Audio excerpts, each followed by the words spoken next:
Blessed be and Happy New Year to all of my Scorpio people out there, Sun, Moon, and Rising. It's time to have a look and see just what is going on when it comes to your monthly astrological forecast for January 2025. And just a quick reminder for everybody out there, if you ever want to get a personal reading with me, you just need to go on ahead to my website. It's integrativemysticism.com, or you can follow the links in the down bar below. And don't forget to like, share, and subscribe. You know I appreciate it. And of course, I always come back with weekly astrological and tarot updates as well. So what's going on when it comes to your January? Well, we start off the month strong with the Sun and Mercury combining forces in Capricorn, which is your third house of communications, pacts, promises, commitments, helpful third parties, allies, and collaborations. And we see a lot of increased activity here when these two come together. And you may find some fast developments starting to really push a lot of important projects, or maybe open a lot of important roads that are going to both benefit your social life and your professional life at the same time. There's a lot more interference in a good way coming from other people, coming from your network, coming from important connections, as well as the attraction of new help into your life when these two are in the third house. But you've got to be ready to also allow more people to get involved in your affairs. This can also be a time where some important professional hookups, or maybe even some kind of special linking or matchmaking can occur, as these two together like to really put people where they belong, with whom in all respects. We also have Venus entering Pisces around this time. Venus, the planet of favors, generosity, affection, love, and connection, moving into your fifth house of love, romance, creativity, personal enterprises, and your relationships with your kids.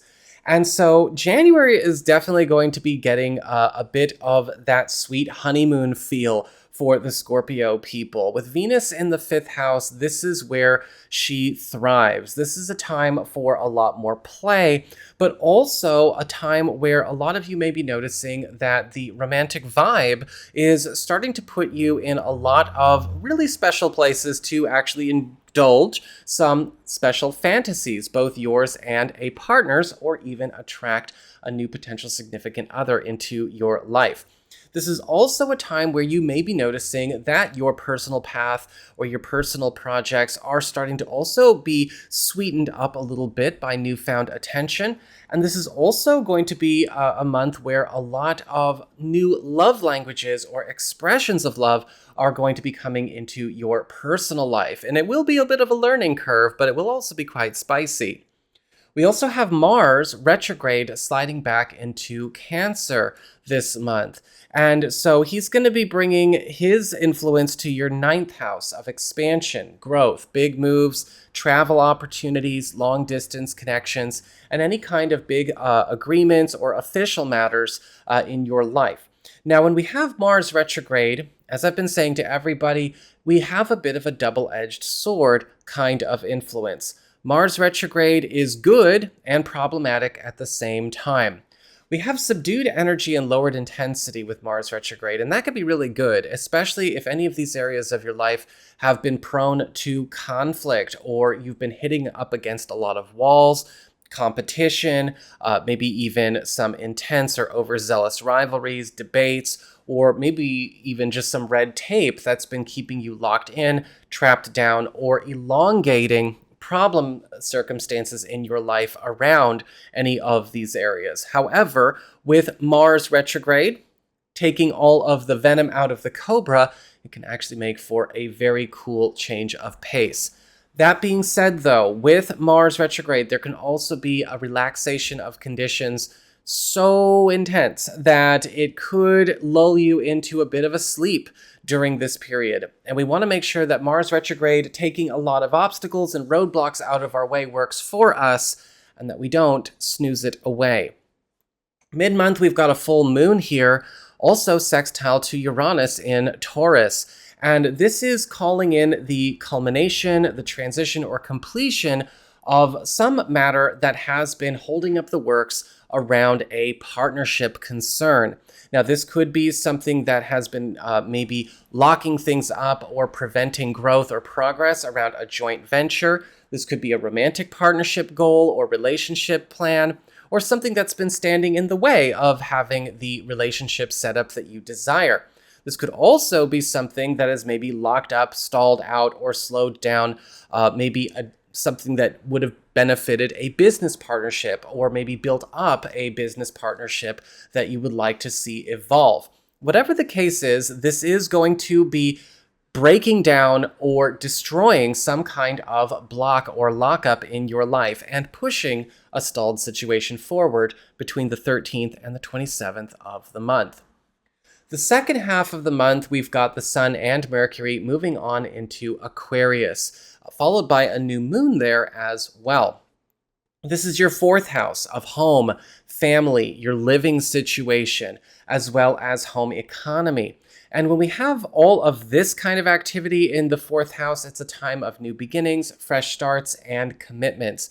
But for a lot of you Scorpio people, this is also going to be bringing in new wealth, new creature comforts, and a lot more luxury into your home life as well. The Sun and Mercury together can also be really, really good for speeding up some kind of big goal accomplishment around a household or family wish, or for those of you looking to move, travel, or make some kind of environmental transition, this can also be exceedingly helpful. Just keep in mind with a new moon here, this is going to bring in a lot of new commitments that we are going to have to make sure that we can anchor and ground and make secure, but all are going to be very good to you. And this is not just an influence for the second half of January, but it's also the first half of February. And finally, we've got for our closer, Uranus, turning direct in Taurus, your seventh house of partnerships and closest one-on-one connections. This is the area that rules the boyfriend, girlfriend, the BFF, the business partner, the husband, wife, the roommate, all of your most involved personal relationships. Now, with Uranus retrograde here over the course of the last few months, this area could have become a little bit stalled out itself, or maybe even fallen into a bit of a routine or a bit of a rut. Uranus retrograde can sometimes take away the spice of life, or maybe diminish creativity, or just simply put us in a lot of situations where we are forced to kind of be stuck on a narrow road and something that might not be stimulating or propelling us the way we want. Well, with Uranus turning direct, that's all going to change, because we now see sudden wild shifts going on from the planet of randomness and spontaneity, but also a lot of new roads opening up, especially if you've been feeling like maybe certain ruts or maybe even just certain environmental conditions have been somewhat oppressive or trapping to important connections in your life or standing in the way of having the ones you want.